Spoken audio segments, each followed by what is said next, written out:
Lateral waves with the battle ropes is probably one of my favorite, most simple movements with the battle ropes, in that it's really working the transverse plane as well as the frontal plane, which basically means I'm rotating and I'm shifting my weight right to left.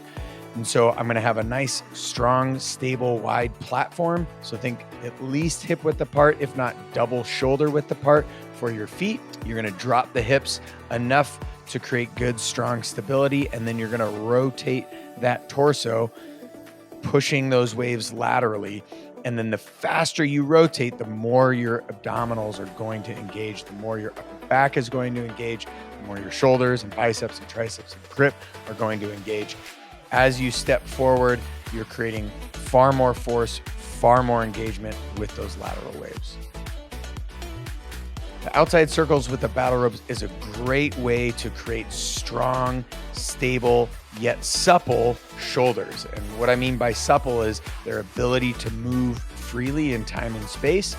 And so you're doing that by creating big outside circles, or start small and controllable and stable, and then slowly increase the size of those outside circles with the extension of your arms, which is the battle rope, right? And that extension, you're looking for good rhythmic movements of waves. And those waves are going to be cyclonic type waves as opposed to vertical waves or the lateral waves that you are used to seeing.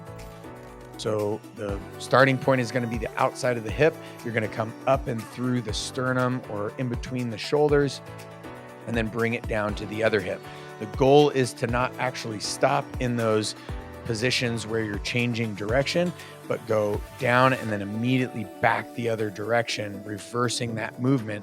And that's what's going to create far more vertical core engagement, as well as it's going to work all three planes of motion at the same time.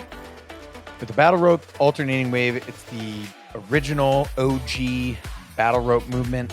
You're going to be stepped forward with enough slack to be able to move freely in the vertical wave movements. And you're going to be alternating those vertical waves. So as one side goes up, the other side goes down, and alternating.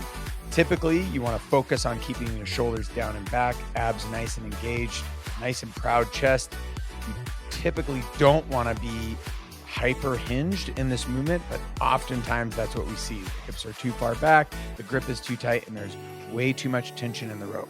So you can fix that by stepping forward, standing up nice and tall, just a slight bend in the knees and hips, keeping strong vertical core, alternating those waves, trying to get the waves to go all the way down to the anchor. The dragon flag is a very complex and dynamic movement that's going to take all of your vertical core integration as well as your hip flexor and leg strength to try to pull those ropes down to stabilize your upper body, stabilize your scapula or your shoulder blades into the ground, and then drive those knees up, kind of curl those knees up, drive the feet up towards the ceiling, and try to lock out shoulder, hip, knee, and ankle, and then point those toes. And then if you can, you're going to try to lower yourself down while staying in that locked out position. That is the dragon flag with the battle rope. With the plank lateral waves, it's just like the plank vertical waves, with the exception that the rope is now producing a lateral wave-like pattern instead of a vertical wave-like pattern. This lateral wave-like pattern is going to actually create different engagement and tension with that plank position. So again, you're in the plank position with all 3 points solidly stable on the ground. From a stable position, you can create a lot more power output. And again, you could switch right and left, alternate it, but typically you're going to do a bunch of waves, a certain amount of reps or a certain amount of time on one side, and then do that same certain amount of time on the other side. With those lateral waves, again, keeping proud chest, shoulders down and back, you're trying to create as much power output as possible in that lateral wave-like fashion.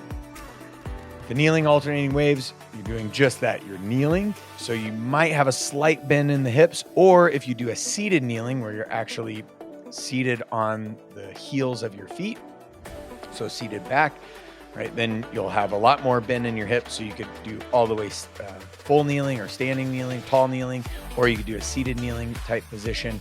But from that kneeling position, you're producing the alternating waves. What you'll quickly notice is that your feet and your ankles and the freedom of your knees in the standing alternating wave position created far more power output than the kneeling position. This is going to actually help hyper engage your abdominals while you're producing those alternating waves from the kneeling position.